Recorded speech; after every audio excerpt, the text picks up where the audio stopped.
김무성 대표의 직인 날인 거부로 파국으로 치닫던 새누리당 공천 갈등은 봉합됐습니다만 후유증은 적지 않습니다. 또 더불어민주당은 당의 정체성을 놓고 김종인 대표와 문재인 전 대표가 미묘한 입장 차이를 보이고 있는데요. 총선을 18일 앞둔 지금 민심의 흐름 어떻게 진행되고 있는지 전국 소식 살펴봅니다. 이현종 논설위원, 유영화 시사평론가, 또 윤희웅 오피니언 라이브 여론센터장 스튜디오에 모셨습니다. 안녕하십니까? 네, 안녕하십니까? 네. 먼저 방금 들어온 건 아니지만 최신 뉴스 중에 하나 짚어야 될 것 같습니다. 이번 총선 후보자들의 면면을 보니까 10명 가운데 4명이 전과자였습니다. 과연 도덕성 검증을 제대로 했는지 하는 의문이 들고요. 맹탕이 아닌가 하는 비판이 나올 수밖에 없습니다. 어떻게 보셨습니까?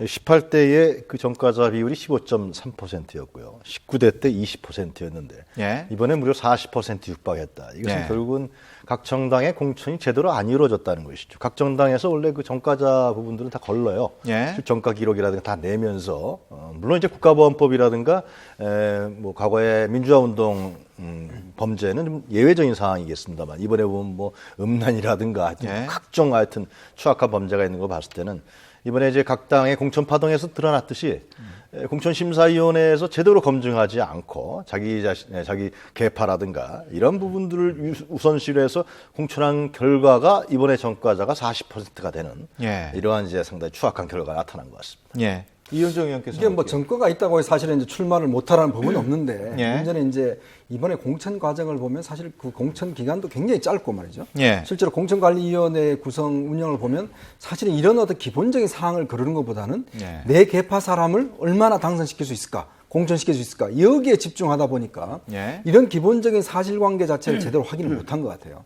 그러니까 이제 예를 들어서 공천 단계에서 보면 사실은 이 후보자들이 내는 서류만 갖고 사실 검증을 하게 돼 있습니다. 예. 그리고 또 국회의원 같은 경우는 뭐 어떤 이 공청이나 이런 게 없기 때문에 사실 이렇게 당선되면 그냥 이렇게 사내에 흘러갑니다. 이런 것 때문에 사실 문제가 되고 있는데 특히 이 중에서도 뭐 사범 이상이라든지 예. 도저히 우리 국민들이 용납할 수 없는 어떤 그 형태의 어떤 범죄 있지 않습니까? 예. 이런 분들 같은 경우는 선거 과정에서 제대로 좀 걸러줘야 됩니다. 근데 예. 실제로 지금 선거 과정에 볼 수 있는 거는 선거 공보라든지 이런 어떤 제한된 상황밖에 없거든요.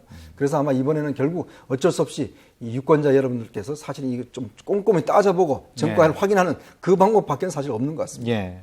윤 센터장께서 보시기에 맞습니다. 정당에게 이제 이런 것을 걸러내라고 스크린 기능을 사실 부여한 것인데 이제 예. 그것을 그 역할을 이제 소홀히 했다고 볼 수 있겠고 공천 과정에서 도덕성 검증을 제대로 하지 않은 것은 이제 결과가 나타났다고 할 수 있겠고요. 예. 어쨌든 아까 말씀하신 대로 계파 간의 어쨌든 세력 다툼으로 이어지게 되면서 뭐 이런 사소한 것들이라고 생각하면서 이제 눈 감아주는 행태가 이제 정당 내에서 나타났다고 할 수 있겠고 되게 보면 이제 1위가 이제 도로교통법 위반 음주운전이고요. 예. 이제 2위가 집시법 위반이고 3위가 이제 폭력행위 처벌에 관한 법률의 위반이거든요. 그러니까 네. 1번과 3번 같은 경우는 음주운전, 폭력 이런 것들이 이제 상위권에 포진되어 있다는 것이기 때문에 네. 이렇게 보면 범법자가 입법자가 되는 현상이거든요. 그러면 네. 어쨌든 이런 국회에 대한 불신, 정치에 대한 불신 이런 것들이 제대로 이루어지지 않았기 때문에 아마 이번 20대 국회에도 이어질 수 있다는 것을 예고하는 것이 안타까운 현상이라고 할 수 있겠습니다. 예.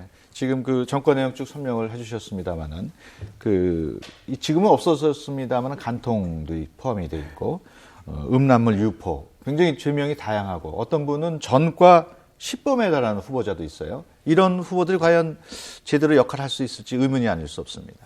지금 국회의원의 자질 문제에 있어서 공공성이라든가 도덕성이 상당히 문제가 되지 않습니까? 예. 그래서 뭐 19대 국회도 그렇고 전에도 국회도 그런 부분들이 국민들로 지탄을 받고 또 뇌물이라든가 여러 가지 비리 혐의로 인해서 또 검찰에 구속되는 상황이 많았었는데 예. 물론 이런 과거에 이제 상당히 비리를 갖고 있는 분들이 또 국회 의정 활동가 산다 뭐 그런 보장은 없습니다만은 예. 하여튼간에 실제로 이렇게 그러니까 자범적 형태의 비리를 갖고 있는 사람들이 후보로 나선다는 것은 상당히 그 정당이 어느 정당이냐 저는 볼 필요가 있습니다. 예. 제가 알고 있기는 앞서서 얘기했습니다. 전과 기록을 다 제출하게 돼 있습니다. 예. 공천할 때 공천심사위원회에. 예. 공천심사위원회에서 거기서 걸러야 되는데 그래서 제대로 걸르지 않았다. 그래서 저는 이번에 만약에 언론에서 좀 더 디테일하게 조사를 해서 예.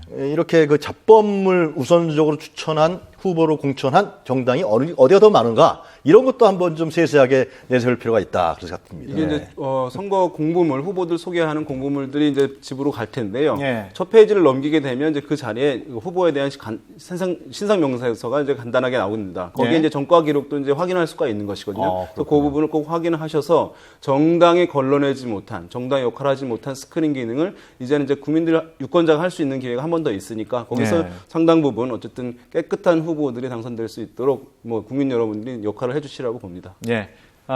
먼저 새누리당 얘기 시작해 보겠습니다. 옥새 투쟁을 벌였던 김무성 대표 결국 최고위에 참석을 했고 공천 3곳 또 무공천 3곳 이렇게 결론을 났습니다.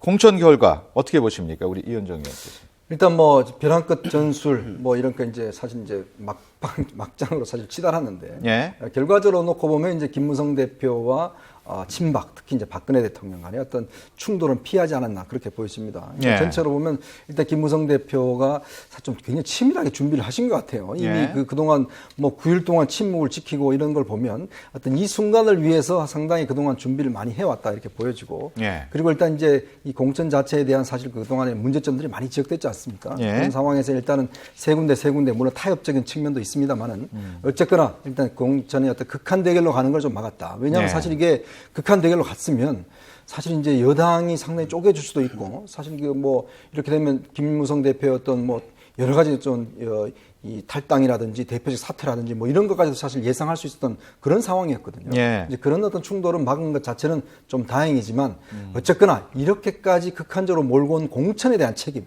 좀 예. 이거는 조금 책임을 물어야 된다고 봅니다. 예. 어떻게 보셨습니까? 김무성 대표가 상당히 참고 있었죠. 사실상 예. 윤상현 의원의 그 말도 안 되는 막말이라든가 실제 공천 과정에 있어서 이한구 위원장에 비해서 김무성 대표는 식물 대표다, 예. 허수아비 대표다 이런 비난도 있었고요. 그래서 이제 총선 이후에는 김무성 대표가 정치적 위상이 격화될 수밖에 없다. 예. 그러나 이제 무리한 이한구 위원장의 공천이었죠. 실제로 TK 지역이라든가 다른 지역에 있어서 그 여론조사가 훨씬 앞서는 뭐 언론이라든가 기타 등등에서 이런 후보들을 낙천시키고 실제로 상당히 이상한 사천적 성격의 공천을 했기 때문에 그런 부분들이 결국 이제 국민 여론들을 상당히 그 새누리당에게 아니면 이한구 위원장이라든가 친박계에 이제 예. 불리한 환경으로 접어들었습니다.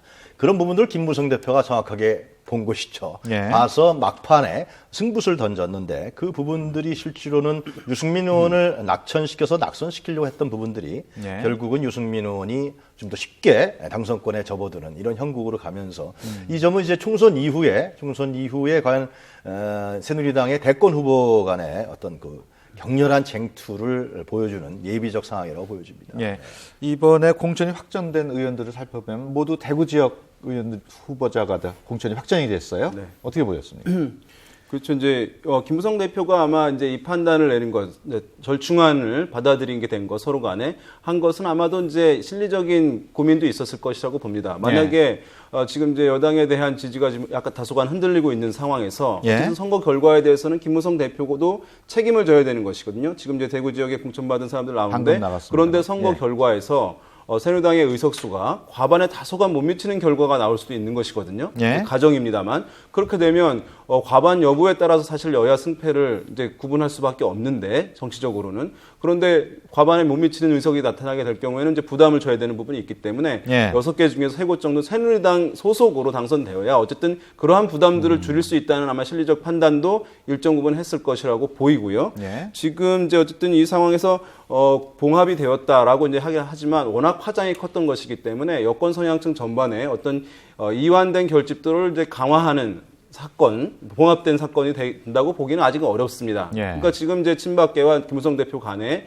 만약에 봉합된 것이라고 한다면 화합된 모습, 단결된 모습으로서 우리가 진정으로 봉합이 되었다는 것을 대중들에게 아니면 또 여권 지지층에게 어필을 해줘야 사실은 그 이완된 결집도가 다시 강화될 수 있는 것인데 만약에 지금 갈등 상황으로 선거 국면이 계속 가버리게 된다. 그렇게 될 경우에는 봉합이 되었다 하지만 그 봉합의 효과, 긍정적 효과를 충분히 누리기는 좀 제약이 될 수도 있겠다는 생각도 해볼 수 있겠습니다. 예. 김무성 대표가 당초에는 서울과 대구 5곳을 공천을 하지 않겠다. 이렇게 얘기를 했는데 약간의 좀 변화가 있었단 말이에요. 뭐 무슨 과정이 있었을까요? 그러니까 이제 처음부터 아마 그 김무성 대표는 이제 정종섭 전 행자부 장관하고 그다음 추경호 전 국무조정실장 같은 경우는 사실 좀 희생양이다 이렇게 좀 이야기를 했지 않습니까? 예. 그러니까 미리 아마 좀 생각을 했던 것 같아요.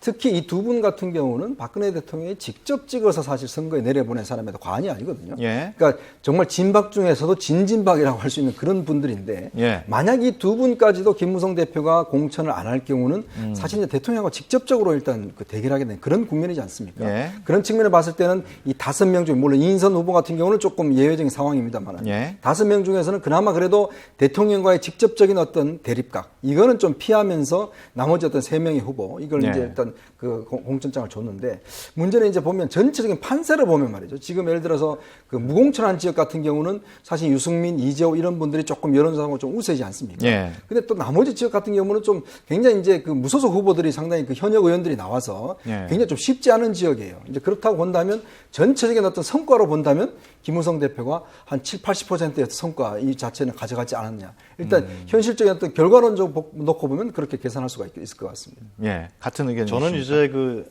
2008년도에 18대 총선의 한나라당의 한번 결과를 우리가 다시 한번 복귀할 필요가 있다라는 생각이 들어요. 예. 그때 기억하시겠습니다만 이명박 대통령이 집권 이후에 바로 치러진 선거에서 그 당시 주류는 친박계였습니다. 비주류가 친이익이었는데 예. 이방호 사무총장이 칼을 휘두르면서 실제로 영남 지역을 중심으로 했던 그 친박계 의원들을 아주 상당수를 컷오프 시켰습니다. 예. 그래서 결성된 것이 이제 지금 현재 있는 김무성 친박 무소속 연대 그리고 서청원 의원의 친박 연대가 결국은 따로 별도로 선거에 나갔는데 예.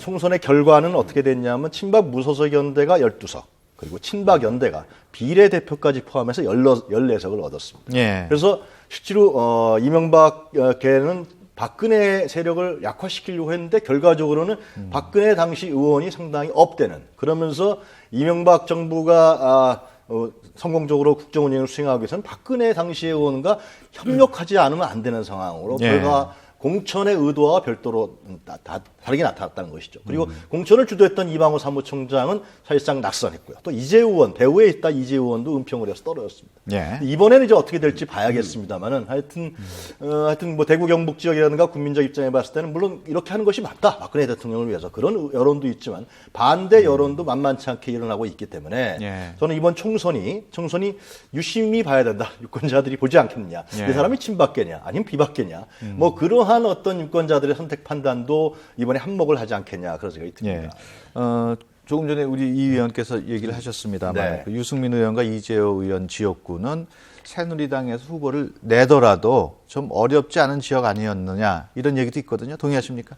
이재우 의원 같은 경우는 그렇지는 않았죠. 상당히 그 유재길 후보였죠. 지금은 이제 뭐 공천장을 못 받았습니다만 상당히 각축을 벌였었기 때문에 예. 은평을은 어떻게 될지 모르는 지역이었고요. 유승민 의원 지역구 같은 경우는 사실상 여론조사상에서는 언론 집회에서 나온 여론조사상에서는 유승민 의원이 앞상에 더블 스코어로 지금 이제 낙천한 예. 어떤 이재만 전 독구청장을 이기는 지역으로 나타났었죠. 그런데 네. 이제 유승민 의원 같은 경우는 아무래도 이번에 상당히 자신이 하여튼 어떻게 하든 간에 간접적으로 잠재적인 대권 주자로 올라오지 네. 않았습니까? 그렇기 때문에 아마 대권을 향한 행보를 이번 총선 때 하지 않겠느냐 예. 그렇게 생각됩니다. 우리 윤 센터장께서는 어떻게? 예, 그러니까 지금 이제 이번에 이제 김무성 대표가 뭐 성과를 거두었다고 하긴 하는데 일단은 예. 이제 얻은 것은 이런 것과 같습니다. 그러니까 이번 선거를 이제 김무성 브랜드로 선거를 치러서 성과를 내느냐 여부가 본인의 대표로서의 위상 또 이후에 차기 대권 주자로서의 위상을 유지하는지 여부에 영향을 줄 것이었는데 지금까지 흘러왔던 것은 이제 박근혜 대통령의 브랜드 어쨌든 여권에 여전히 이제 상징적으로 실질적으로 구심점 역할을 하고 있기 때문에 박근혜 예. 대통령 브랜드로 이제 갈 수밖에 없는 상황이었는데 이번에 마지막 상황에서 스스로 이제 봉합의 주체가 되면서 예. 남은 이제 선거 기간 동안 본인이 좀 주도할 수 있는 기반을 만들었다는 점이 이제 성과인데 예. 그럼 그 기간 동안 본인이 대중적 메시지를 충분히 전달할 수 있느냐 어느 정도 강한 메시지 성과 있는 메시지를 전달하고 선거에서도 결과를 승리로 이끌어내느냐 여부가 이제 위상에 상당히 중요할 것으로 보이고 예. 그다음에 유승민 의원 같은 경우는 아마 이제 이 경우가 상당히 주목되는 상황입니다. 그러니까 지금 굉장히 이번으로 이제 위상이 커졌다고 할 수 있는데 수도권에 있는 새누리당 의원들이 혹시나 지원 유세를 요청하거나 이제 이럴 수가 있습니다. 그럴 때 만약에 고민 끝에 가서 지원 유세를 해준다 이럴 경우에는 아마 선거에 이제 그런 대중들의 관심, 언론의 관심들이 그 부분에 굉장히 조명을 받게 되면서 유승민 의원이 실질적으로 이번 선거의 어떤 주인공이 돼버리는 그런 상황이 예. 발생할 수도 있거든요. 예. 그렇게 되면 김무성 대표 상당히 어쨌든 조명을 못 받는 것이 되니까 그러면서 과실을 오히려 유승민 의원이 가져가는 굉장히 이제 예상과는 다른 국면이 나타날 가능성도 배제할 수 없다. 예. 굉장히 주목되는 부분이라고 할 수 있겠습니다. 지금 말씀하신 것처럼 유승민 의원이 지금 최근에 며칠 동안 계속 관심을 받고 있는데 유승민 의원 자신은 이번 그 무공천을 어떻게 받아들일까요? 일단 이제 아마 일단 뭐 무공천 자체가 된 것 자체는 제가 볼 때 뭐 다행스러운 일이라 봅니다. 왜냐하면 네. 선거가 일단 만약에 이재만 후보가 붙었으면 이거는 사실은 이제 선거전이라는 게 사실은 좀 결국엔 박근혜 대통령과 각을 세울 수밖에 없거든요. 그러니까 예. 그런 측면을 봤을 때는 유승민 의원으로서는 굉장히 부담스러웠을 겁니다. 물론 예. 그 이전 단계에서 굉장히 지명도도 높아지고 관심 지역이 됐고 어떤 자신의 어떤 전체적인 상황 자체가 이제 업됐지만은 그러나 또 대통령과 맞붙는다는 그 정책 부담이 굉장히 컸었거든요. 예. 근데 문제는 이제 그런 것들이 좀 이제 없어지게 됐기 때문에 본인으로서는 일단 한숨 돌린 상황이라고 볼 수가 있겠습니다. 예. 그리고 또 이제 유승민이 앞으로 어떤 정책 행보를 하더라도 그래도 박근혜 대통령만큼은 어떤 바로 맞닥쳐져 없는 이런 상황이 되기 때문에 좀 더 자유로울 수가 있겠죠. 예. 그래서 아마 이제 선거 끝나자마자 유승민 의원이 아마 복당을 추진할 겁니다. 이제 그때부터 제가 볼 때는 아마 선거 이후에 이제 새누리당의 또 다른 이제 새로운 어떤 쟁점으로 부각할 겁니다. 유승민 당선돼 온다면 뭐 그런 문제 또 윤상현 의원도 있지 않습니까? 이런 무소속 후보들이 대거 이제 복당을 신청할 경우에 그럼 이걸 어떻게 할 것이냐, 예. 받아들일 것이냐 말 것이냐, 이걸 두고 아마 친박과 비박이 첫 번째 격돌을 하게 되는 그런 상황이고 예. 또 유승민 의원이 직접 나와서 만약에 7월 전당대회가 있습니다. 그러니까 새누리당의 새로운 대표를 보는 전당대회인데 만약 그 전당대회에 후보로 나선다면 이제 어떻게 될 것인지 이런 것들 등등 정말 총선 이후에 벌어질 수 있는 상황 자체가 보면 굉장히 여권의 어떤 흐름 자체가 시시각각 대립적인 구도로밖에 진행될 예. 수밖에 없는 그런 상황인 것 같습니다. 예, 어떻게 보셨습니까? 저는 이번에 공천 과정을 쭉 보면서 제사상에 올려주는 음식을 제사도 지내기 전에 다 미리 나눠 먹었다. 그런 예. 생각이 드는데 결국은 이제 유승민 의원이 업되느냐 아니면은 예를 들면 박근혜 대통령과의 대립각 속에서 예를 들면 정치적 생명이 상당히 위태로워지느냐 여러 가지 판단들 김무성 뭐 이재호 이런 부분들은 유권자의 판단에 전 달려 있다고 생각합니다. 그러나 그 부분이 어떻게 될지는 우리가 지켜봐야겠지만 유승민 의원 입장에서 봤을 때는 확실하게 내몰렸기 때문에 예. 유승민 의원이 정치적 행위를 계속해 나가기 위해서는 이번에 박근혜 대통령을 넘을 수밖에 없다. 대구 예. 정부에서. 만약에 유승민 의원이 박근혜 대통령의 어떤 그 강고한 부분들을 넘지 못한다면 유승민이라는 정치인으로서의 어떤 생명은 이번에 사실상 쉽지 않다. 예. 그래서 다른 의원들이 연대했을 때 당선되느냐 안 되느냐 이게 관건이 되겠죠. 알겠습니다. 예. 네, 더불어민주당 얘기도 안 할 수 없습니다. 문재인 전 대표 또 김종인 대표 당 정체성이나 야권 단일화를 놓고 좀 입장 차이를 보이고 있는데요. 어떻게 보십니까? 예, 일단 지금 더불어민주당 같은 경우는 사실 이제 지금 뭐 정체성 문제 같은 경우는 아마 두 분이서 집토끼와 산토끼 있는데 뭐 어떤 역할 분담 그런 차원으로도 볼 수가 있지만 사실은 또 좀 더 깊이 들어가면 두 사람의 어떤 여러 가지 철학적 차이가 많이 있는 것 같아요. 결국은 지금 김종인 대표 입장에서 본다면 지금 뭔가 당의 어떤 정체성을 좀 바꿔야 된다. 이런 네. 거 가지고는 도저히 대선을 치를 수가 없다. 이런 어떤 시각이고 그 문재인 전 대표는 오히려 이제 기존의 어떤 노선들 이걸 좀 강화하는 그런 차원으로 이제 보고 있는 것 같거든요. 네. 문제는 지금 차원에서는 아마 보완적인 어떤 그런 흐름들이 있을 겁니다. 그렇지만 저게 이제 총선이 끝나면 네. 본격적으로 이제 정체성 논쟁이 아마 저는 시작될 것 같아요. 네. 과연 그러면 더불어민주당 정체성은 뭐냐? 기존의 진보개혁적인 입장이냐? 아니면 중도개혁까지 포함하는 것들을 영역 확장할 수 있느냐? 이런 이제 논쟁이 붙을 수가 있고 또 하나는 이제 야권연대에 대한 시각차입니다. 지금 이제 김종인 대표 같은 경우는 야권연대에서 그렇게 적극적이지 않아요. 예. 근데 문제는 이제 지금 여론조사상 나타나는 걸 보면 야권연대가 하지 않을 경우는 사실 더불어민주당이 굉장히 힘들어지는 상황으로 갈 수밖에 없거든요. 예. 그러니까 문재인 전 대표는 아마 그걸 좀 읽고 있으면서 이 부분이 아마 두 사람이 선거 때까지 어떤 가장 좀 아주 예민하게 붙을 수밖에 없는 그런 쟁점인 예. 것 같습니다. 어떻게 보셨습니까? 지금 이제 김종인 대표와 문재인 전 대표, 문재인 의원 같은 경우는 일종의 이제 서로 간의 존재를 뭐 인정하고 상호 이제 보완적인 이제 정치적인 타협을 사실은 이룬 것이라고 할 수 있거든요. 그래서 네. 중앙에서의 어떤 중도 외연 확장은 이제 김종인 대표의 역할을 하고 네. 실제 지역에서 또는 이제 단일화를 주선하고 하는 것들은 이제 문재인 대표가 하는 역할 분담이 의도하진 않았지만 그것을 이제 하고 있는 상황이라고 할 수 있는데요. 이렇게 어쨌든 뭐 최근에 어떤 사건들이 봉합되긴 했는데 이것이 이제 일반적으로 대중들의 유권자들에게 어떤 영향을 미치는가 여부가 또 중요할 텐데 뭐 긍정적으로 사건이 이제 봉합됐기 때문에 이제 긍정적 측면이 있겠습니다만은 부정적인 측면을 보자면은 호남 같은 경우에 이제 어쨌든 더불어민주당에서 국민의당 으로 갔던 표심을 사실 다시 흡수해야 되는 과제가 있던 상황인데 예. 문재인 대표가 실질적으로 다시 정치권에 복귀한 것으로 정치권으로 사실상 인식이 되게 되면서 문재인 체제에 대한 반감들이 호남 유권자들에게 좀 있었던 것이거든요. 그것이 국민의당에 관심을 갖던 것인데 그래서 추가적으로 흡수를 해오던 것들이 문재인 대표의 복귀로 인해서 부상으로 인해서 그것이 일정 부분 지연되거나 좀 차단되는 그런 효과로 나타날 가능성이 있다. 예. 이렇게 볼 수 있겠고 또 한 가지 서울 등 수도권 같은 경우에는 이것이 진보 강경 유권자들이 있습니다. 진보성이 강한 유권자들은 그럼에도 불구하고 김종인 대표가 이런 정치성 논란에도 불구하고 당 대표직을 또는 위상을 계속 유지하고 있는 것에 대한 또 반발이 있는 것이거든요. 그러다 네. 보니까 김종인 대표의 역할이 강화되면서 나타났던 현상 중에서 하나가 정의당이 초반에는 상당히 이제 존재감이 없었는데 정당 득표 같은 데는 지지율이 좀 올라가는 현상들이 뚜렷하게 나타나고 있어요. 네. 그것을 보면은 진보 성향층, 진보 강경 성향층 같은 경우는 그 반감이 정의당으로 대한 관심으로 나타나거든요. 그런 것이 실제 선거에서는 정당 투표에서는 아마 정의당 네. 등 진보 성향이 강한 정당으로의 이제 이탈의 효과도 있을 것으로 보이거든요. 그런 면에서 봤을 때는 긍정적 효과, 사건을 봉합한 측면이 있겠지만 또 이런 양측에서의 어떤 부정적 효과도 나타나고 있는 그런 측면이 있다 보겠습니다. 예. 어떻게 보셨습니까? 네, 짤막하게. 그러니까 김종인과 문재인의 이번에 정체성 논쟁은 뭐 어떤 곳에서는 이제 역할 분담이다 이렇게 얘기를 예. 합니다만은 사실상 그 내부에는 미묘한 갈등 관계가 자리 잡고 있는 것이죠. 김종인 예. 대표의 비례대표 이번에 공천 파동에서 드러났듯이 내가 바지 사장이라든가 임시 사장이 아니다. 예. 총선 이후에도 나는 당에서 나름대로 당권을 가꾸면서 나름대로 정치적 역할을 하겠다는 걸 분명히 표시한 거거든요. 그렇기 때문에 김종인 대표 생각에는 이번 총선 과정에서 친노 성향 핵심 후보들이 당선되느냐 안 되느냐라는 문제가 굉장히 중요하겠죠. 이후에 김종인 대표의 정치적 위상에 있어서. 그래서 이제 정체성 얘기를 하는데 김종인 대표의 정체성은 근데 우리가 구체적으로 들어보면 상당히 보수적인 것이거든요. 예. 중도 성향이라 볼 수 없단 말이죠. 보수적인 것이기 때문에 과연 그런 부분들이 야권 지지자층들, 국민의당과의 경쟁에 있어 야권 지지자표를 가져올 것이냐. 이런 문제가 저는 생길 수 있다고 생각합니다. 예. 그래서 어떻게 보면 수도권에 있는 후보들은 지금 선대위원회 공식 명함을 김종인 대표가 주지하는 문재인 예. 전 대표를 좀 더 부를 수 있다. 그래서 그럼에도 그렇기 때문에 더불어민주당의 어떤 정체성 논란은 이번 선거 과정에 있어서 상당히 좀 애매모호한 정당으로 각인될 수도 있다. 예. 그런 이제 알겠습니다. 부정적 효과도 있다 생각합니다. 네, 이번에는 총선 격전지 여론조사 결과를 한번 살펴보도록 하겠습니다. 저희가 그래픽을 준비를 했는데요. 보시면서 한번 말씀을 나누도록 하겠습니다. 지금 부산 사상이 나오고 있습니다.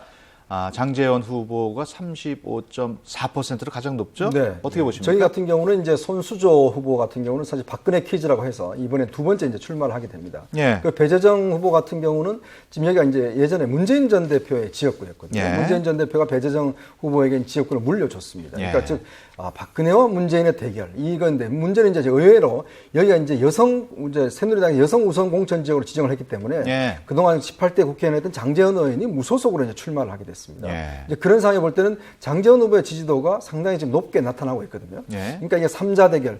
결국 이제 장제원 어떤 이 변수가 자체가 어떤 두 양당의 어떤 흐름 자체를 상당히 흐트러 놓고 있는 그런 예. 상황이라고 할 수가 있겠습니다. 그렇군요. 다음 거 하나 볼까요? 대구 수성갑인데 어떻게 보십니까? 지금 김문수 후보가 조금 뒤졌어요. 예, 전에는 이게 뭐 왔다 갔다 했지만 격차가 요전에 여론조사를 봤을 때는 김문수 후보가 상당히 따라잡은 걸로 했었는데 최근 네. 여론조사에서는 다시 김부겸 또 또가 저는 이것은 이번에 새누리당의 공천파동과 직결된다고 생각합니다. 네. 그래서 대구 경북에서 새누리당 지지율이 좀 떨어지고 네. 그리고 박근혜 대통령의 지지율도 떨어진 이런 부분들의 효과를 오히려 더불어민주당의 김부겸 후보가 보고 있다. 예. 일단 뭐 선거가 아직 한 뭐 10여일 남았습니다만 예. 그런 부분들이 앞으로 어떻게 지속될 것이냐에 따라서 상당히 오차 범위가 달라질 수 있다라는 네. 생각입니다. 네. 다음 또 하나 볼까요? 인천 남동갑인데요. 약간 박빙이군요. 네, 그렇습니다. 지금 이제 문대성 후보, 새누리당의 문대성 후보는 이제 지역을 옮겨왔고 선언했다가 네. 이제 출마를 하고 지역도 옮겨온 상황에서 돌려막기 아니냐 뭐 이런 비판도 있었습니다만은 이제 한 명으로 후보가 정해지게 되면서 예. 여당 지지자들, 새누리당 지지자층을 일정 부분 빠르게 흡수하면서 지금 이 지역 이제 박남춘 후보와 더불어민주당 박남춘 후보와 박빙 승부를 지금 예고하고 있는 상황, 격차 거의 나지 않고 있거든요. 예. 근데 이것이 이제 수도권에 있는 많은 지역들의 이런 비슷한 상황들을 예고하고 있는데요. 지금 보면 3위를 달리고 있는 국민의당 김명수 후보가 있습니다. 예. 지지율이 무려 이제 8%이거든요. 예. 그러니까 이것이 결코 적지 않은 이제 수치인데요. 그러니까 이 수치가 어디로 가느냐에 따라서 1, 2 후보가 바뀔 수밖에 없는 그런 상황입니다. 그래서 이런 지금 상황, 이제 양자 1, 2위 다 경쟁하고 3위 후보가 어쨌든 승패를 바꿀 수 있는 상황. 이것이 이제 서울 등 수도권의 많은 지역에 이런 상상들이 나타날 것이기 때문에 예. 이 야권의 혹시 뭐 막판에 후보 단일화가 이루어지는지 여부, 그 여부가 사실은 결국 결정적인 전체 선거 결과에도 이 지역뿐만 아니라 영향을 예. 줄 가능성이 높다 이렇게 봐야 될 예. 것 같습니다. 다음 또 볼까요? 광주 서을 천정배 의원이 압도적이네요. 네, 여기는 뭐 지금 이번에 최근에 문재인 전 대표 영입한 인물 중에서 가장 이제 일본에 영입한 양향자 전 삼성전자 상무가 이제 출마를 한 지역입니다. 즉 이제 천정배에 대한 저격수를 일단 출마를 했는데요. 예. 현재로서는 이제 천정배 국민의당 대표가 이제 지지도가 높습니다만은 아무래도 이제 그 광주에서의 어떤 이 국민의당에 대한 정서 이런 것들을 좀 반영하고 있는 것 같고 또 예. 문재인 전 대표에 대한 정서 아까도 이야기 나왔지만 이런 부분을 좀 반영하고 있는 것 같습니다. 하지만 양향자 전 상무 같은 경우는 사실 이제 그 흑수저지 않습니까? 그러니까 예. 정말 여상을 나와서 어떤 삼성전자의 상무까지 올라간 예. 입지전적인 인물이기 때문에 그런 것에 대한 어떤 그 스토리 자체가 이제 되면서 예. 상당히 두 후보에 이제 각축전을 벌일 것으로 보는데 여기도 보면 결국 정의당도 상당히 만만치가 않습니다. 예, 그렇군요. 다음 또 볼까요? 경기 수원무 김진표 후보가 제일 높습니다. 어떻습니까? 그 김진표 전 의원은 사실상 수원 지역에 상당히 영향력을 갖고 있었던. 예. 근데 지난번 지방선거에서 경기도지사로 나가는 바람에 이제 의원직을 예. 의원직을 이제 사퇴했었는데요. 이 마찬가지로 정미경 의원도 물론 지역구가 좀 이번에 바뀌었죠. 예. 바뀌었는데 수원 지역은 나름대로 현장을 통해서 상당히 현장에 강고한 입지를 갖고 있는 사람 중 예. 한 명입니다. 저는 이 지역을 보면서 어떤 생각이 드냐 하면은 이 새누리당과 결국은 더불어민주당의 경기도 지역에 상당한 그 여론의 향배를 좌우할 수 있는 예. 굉장히 중요한 선거 중에 하나일 것이다. 예. 결국은 이 선거, 이 지역에서 누가 이기냐에 따라서 경기도 지역의 판세가 예. 여야로 갈라지는 이런 변곡점이 될 수 있는 선거가 되지 않을까 그런 생각이 듭니다. 예. 이게 다음, 수원 용인이 사실 지역구가 한 10석 가까이 됩니다. 예. 굉장히 중요한 지역입니다. 예, 예. 다음 볼까요? 전북 전주병. 네, 혁진인데요. 이 지역 지금 보면 국민의당 정동영 후보가 이제 가장 대중적으로는 알려져 있죠. 그런데 특이하게도 1위는 정동영 후보가 아니라 더불어민주당의 김성주 현역 의원인데 후보가 42.2%로 1위를 달리고 있는 그런 상황입니다. 그러니까 정동영 전 장관이 지금 국민의당으로 입당을 하게 되면서 했던 일성이 전북을 국민의당이 석권하도록 하겠다라고 공언을 사실 한 상황인데 불구하고 예. 본인 지역구에서 지금 10%포인트 차로 밀리고 있는 그런 상황이기 때문에 지금 국민의당, 호남 또는 또 전북에서 본인이 주도하는 상황까지 가지 못하고 있는 상황이라고 볼 수 있는 것인데 예. 이것이 이제 아마 이제 과거에 최다 득표율까지 정동영 후보가 했었던 것인데 그것이 많이 반복되면서 초반에 어떤 지지세가 좀 약화된 것으로 보이고 김성주 후보와 정동영 후보는 사실은 굉장히 가까웠던 사이였는데 예. 그 지역을 치고 들어온 것에 대한 어떤 반발의 정서들이 일정 부분 작용하고 있는 것 아니냐. 예. 어쨌든 그럼에도 불구하고 막판까지 좀 지켜볼 필요는 있는 지역이라고 하겠습니다. 예. 다음 또 보겠습니다. 전남 순천 이정현 후보가 좀 2위를 달리고 있네요. 네, 여기가 이제 원래 순천 곡성이었다가 이번엔 선거구 개편으로 해서 순천이 떨어져 나왔습니다. 예. 이정현 후보는 원래 이제 곡성 출신입니다. 근데 예. 본인이 이제 곡성 인구가 3만밖에 되지 않기 때문에 순천을 지역구로 선택을 했습니다. 예. 이제 그런 상황에서 이제 노관규 후보가 이제 김광진 의원과의 어떤 당내 경선을 통해서 일단 후보로 확정이 됐습니다. 노관규 후보 같은 경우는 이제 순천 시장을 했었고요. 예. 아무튼 인지도가 꽤 높은 편이라고 할 수가 있겠습니다. 예. 그래서 이정현 의원이 과연 재선을 할 수 있을지. 근데 여기도 보면 그 구이승 후보가 만만치 않습니다. 예. 12.6%나 되거든요. 예. 이것이 어떤 한 상당히 변수가 될 것 같습니다. 그렇군요. 끝으로 경남 김해을 김경수 후보가 네, 이 지역은 아무래도 김경수 후보가 과연 당선되지 않냐가 굉장히 중요한 관전 포인트라고 볼 수 있는데요. 그러니까 예. 김경수 후보는 노무현 대통령과 끝까지 같이 한 사람 중에 한 사람 아닙니까? 예. 그리고 또 이 지역이 노무현 대통령 연고 지역이고 그래서 이 지역의 유권자 판단이 결국은 지금 거론되고 있는 친노 세력들이 생활하느냐 아니면은 여기서 예를 들면 새누리당 후보한테 치느냐 이 예. 부분은 사실상 친노의 정치적 생명과 상당히 관련돼 있는 지역의 선거다 이렇게 볼 수 있을 것 같습니다. 예. 지금까지 보신 이런 그 여론조사 결과는 KBS하고 연합뉴스가 의뢰해서 코리아 리서치 센터가 지난 3월 22일부터 24일까지 3일 동안 전국의 19세 이상 남녀 7개 선거구에서 500명씩 조사한 방법입니다. 95% 신뢰 수준에서 플러스 마이너스 4.4%포인트의 오차가 있겠습니다. 네, 지금까지 이현정 문화일보 논설위원 또 유영아 시사평론가 윤희웅 오피니언 라이브 여론센터장과 함께 전국 분석해봤습니다. 오늘 고맙습니다. 네, 고맙습니다.